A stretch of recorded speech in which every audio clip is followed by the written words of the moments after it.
Here we have Mocha Roca, the original butter crunch toffee with cashews and coffee. Very nice butterscotch and coffee taste to it. Been around for a while. This is one of the larger size cans. You can get it on Amazon, eBay, or like in your stores, grocery stores, drugstores. Product of USA.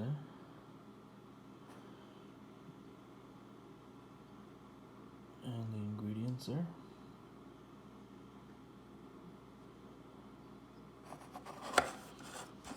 And the nutrition facts.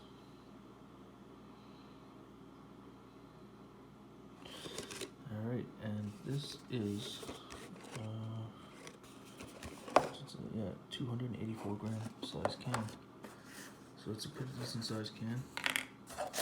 There's about a third left of what comes in the can. Come individually wrapped.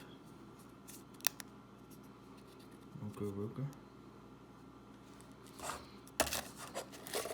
That's pretty much it. If you've never seen these before, they're about $10 for this can. I think actually I paid $10 on sale. There might be even more than that. But yeah, they're really rich toffee tasting with a distinct coffee flavor to them. I'd say out of 10, I'd give them at least 7.5. That's pretty much it. Mocha Roca. Alrighty. Thanks for watching.